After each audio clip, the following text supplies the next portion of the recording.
আরো কত লগিয়া ডিম মানুষ আমার চকুত প্রচুর ঘুম।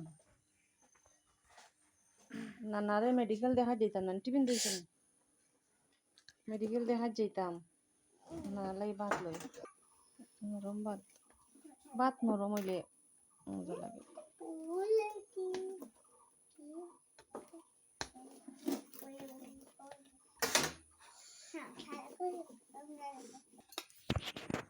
তো হইল গিয়া আমর ঠেঙ্গা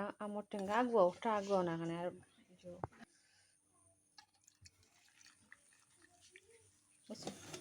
আরো কত লগিয়া ডিম মানুষ আসলে ইনো মেডিকেল আরো মামানতানো বার্তা কি মানুষ যাইরা তারপরে হইছে গিয়া আমরা আরো কুটুম কেস যাইরা সকলে টিফিন নিবা আর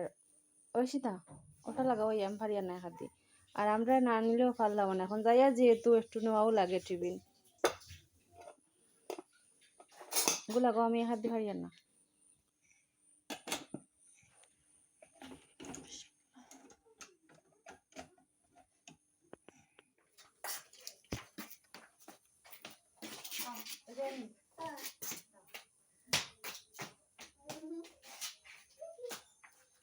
বাড়ি যাও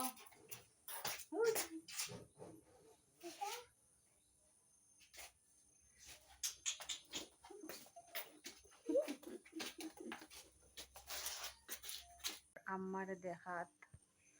মেডিকেল যাইয়ার সব মিলিয়া আমার চকুত প্রচুর ঘুম। তো দরজা তালা মারছো নি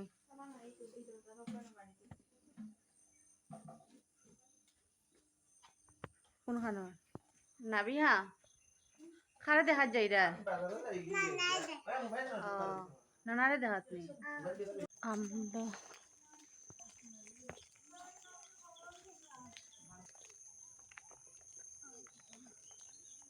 আমরা যাইয়ার আম্মারে দেখাত রাস্তাত গাড়ি অনো আইলে অনে এখন আমরা কই আমরা আটটি একটু আগুয়াই যাই গাড়ি এমনিও পাইম গাড়ি অনো আইব কিন্তু কোনো সামান্য একটু জায়গা ভাঙ্গা রাস্তার থাম চলে তো এর লাগি পুরা ভাঙ্গা এর লাগি আর গাড়ি কোনো আটটি যাব। আমরা গ্রাম বর্ষাকালও আমরা গ্রাম কিলা হয় আমরা বার হইছি বিকালে বলতে আসরের বহুত পরে আর রাতকে টিফিন খাইতা আর একটু বিকালে গেলে হইব সন্ধ্যা পরে গেলে হইব। আমরা আসরের পরে প্রায় 5:30 বাজে গেছে আমরা বাজারও আইতে আইতে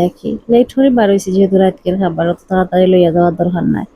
আর ইনতাকিও লইয়া খাইরা তার ইনতাকি লইয়া খাইলে তো আর গরুর খানে খাইতা নাই তখন আমরা টাউনের ভিতরে আছি আর এখন প্রায় পুরাও রাইত হয়ে গেছে আর টাউনের ভিতরে আইলে কিন্তু রাইত ওই করে বোঝা যায় না এখন একটা সুন্দর ভালো লাগে রাতকে ট্রাভেলিং আমার সব সময় ভালো লাগে আর কোনো বেড়ানিত হোক বা যে কোনো জায়গা তো রাতকে ট্রাভেলিং আমার খুব বেশি ভালো লাগে হালকা হালকা বাতাস থাকবো আর সেরকম লাইট থাকবো বাতাস থাকবো আসলেও ভালো লাগে এখন এক রকম চয়েস। যাই হোক আর সবে আমার লাগে দোয়া করবা আর ইবনে সিনা মেডিকেল আসন বর্তমানে আমরা ইবনে সিনাত আইছি তো আমরা আইছি আমার ভাইয়ের বউ আমি আর আমার ফুরি আর আমার বোন তো মেডিকেল আসন বড় ভাবি আর বড় ভাই কিন্তু মেডিকেল আসন আমার কাছে আমি আসলাম আমি রয়েছি না আমার ফুরির কারণে তখন আমরা মেডিকেলের ভিতরে আমি গেছি আসলে মেডিকেল গেলে কিন্তু আমি দেখছি যে আমি বলি যাই কোনবা কিতা সত্য বলি যাই হাজারো শিক্ষিত হইলেও মানুষ কিন্তু সবসময় মেডিকেল না থাকলে অনেক কিছু ভুলে যায় বেড়াচ্ছা লাগে যেন এ ব্লক বি ব্লক ও বিল্ডিং ও তালাত বিভিন্ন রকম প্রবলেম। যাই হোক আমরা আম্মার লগে দেখা করিয়া তান্ডে কিছু নরম জিনিস খাওয়াইলাম খাওয়ানি পরে আমরা এখন বিদায় নিছি এখন রাস্তাত সব ভালো থাকবা আল্লাহ হাফিজ।